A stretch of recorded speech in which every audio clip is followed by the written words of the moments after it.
নমস্কার বন্ধুরা, আজকে আপনাদেরকে দেখাবো পান্তুয়া কিভাবে তৈরি করে। আমরা চলে গেছিলাম জঙ্গিপুরে বিবাহের নিমন্ত্রণতে।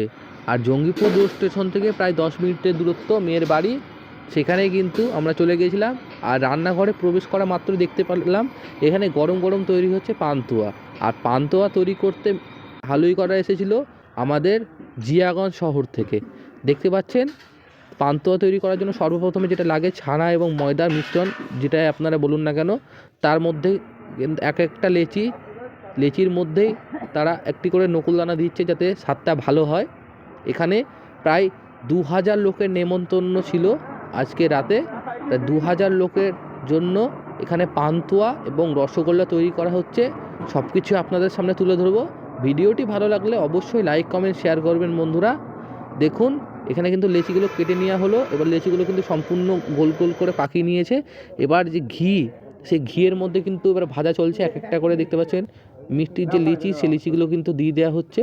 আর তেলটাকে ভালো করে নাড়ানো হচ্ছে। যারা মিষ্টি বানান তারা অবশ্যই জানেন যে এটা কেন করে। আর আপনারা দেখুন বন্ধুরা, আমার মনে হয় যাতে ভালো করে ভাজা হয় সেজন্য কিন্তু ভালো করে নাড়িয়ে নেওয়া হচ্ছে। দেখুন, আর সাইজগুলোও কিন্তু বেশ ভালো বড় বড় করে তৈরি করা হচ্ছিলো।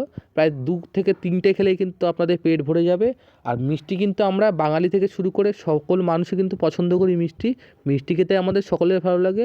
বেসিক্যালি পান্তুয়া আমার খেতে খুব ভালো লাগে, তাই আর সহ্য না করতে পেরে চলে গেলাম একদম রান্নাঘরে। সেটাই আপনাদের সামনে তুলে ধরছি। দেখুন বন্ধুরা, আস্তে আস্তে কিন্তু ভাজা চলছে। আর যত ভাজা হচ্ছে প্রায় পান্তুয়ার কালারটাও কিন্তু চেঞ্জ হয়ে আসছে। এখানে দেখুন বন্ধুরা, প্রত্যেকটা ট্রেতে কিন্তু এখন ভাজা রয়েছে মিষ্টি, এবং আরও কিন্তু মিষ্টি এখানে চলবে তৈরি করা। এখানে দেখুন বন্ধুরা, পান্তুয়াগুলো কিন্তু খুব সুন্দর লাগছে দেখতে। এই সাইজগুলো বেশ বড় বড়, নরম তুলতুলে, আর দেখতেও কিন্তু খুব ভালো লাগছিলো বন্ধুরা। আপনারা কিন্তু অবশ্যই কমেন্টে জানাবেন মিষ্টিগুলো কেমন তৈরি করা হয়েছে। এদিকেও কিন্তু দেখতে পাচ্ছেন মিষ্টি রয়েছে, অপর দিকেও আরেকটি দেখছি মিষ্টি রয়েছে। প্রায় 2 থেকে 2500 করে কিন্তু পান্তুয়া ভাজা হবে, এবং রসগোল্লাও রয়েছে ওই পাশে, সেটা আপনাদেরকে দেখাবো। এদিকে দেখতে পাচ্ছেন আরেকটি দেখছি যে পান্তুয়া রয়েছে। কালারটাও কিন্তু বেশ খুব সুন্দর লাগছে দেখতে, খেতেও আশা করি খুব ভালো হবে। এখানে দেখতে পাচ্ছেন বন্ধুরা রসগোল্লার সাইজটাও কিন্তু খুব সুন্দর করে তৈরি করা হয়েছিল। সাইজটাও কিন্তু খুব বড়।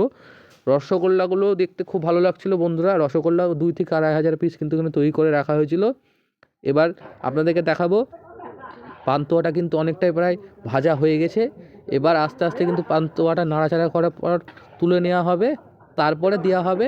এখানে দেখতে পাচ্ছেন আরও কিছু পান্তুয়া এখানে কিন্তু তৈরি করে রাখা রয়েছে। এবার ঝান্নাতে করে কিন্তু তুলে নেওয়া হবে। দেখতে পাচ্ছেন বন্ধুরা, তুলে নিচ্ছে। তুলে নেওয়ার পর গরম যে মিষ্টির সেরা বা চিনির সেরা, যাই বলুন না কেন, সেই চিনির সেরার মধ্যে কিন্তু দিয়ে দেওয়া হবে। এটা আস্তে আস্তে কিন্তু সেরার মধ্যে সমস্ত রস কিন্তু এর মধ্যে চলে যাবে পান্তুয়ার মধ্যে। আর তারপরেই কিন্তু বন্ধুরা তৈরি হয়ে যাবে সার্ভ করার জন্য। প্রত্যেকটি ট্রেতে কিন্তু এখানে দিয়ে দেওয়া হবে। দেখুন বন্ধুরা কত সুন্দর লাগছে দেখতে। আর পান্তুয়া খেতে কাদের কাদের ভালো লাগে অবশ্যই কিন্তু জানাতে ভুলবেন না বন্ধুরা। এখানে দেখুন ভালো করে কিন্তু নাড়াচাড়া করে নেওয়া হচ্ছে। ভিডিওটি ভালো লাগলে অবশ্যই লাইক কমেন্ট শেয়ার করতে ভুলবেন না বন্ধুরা।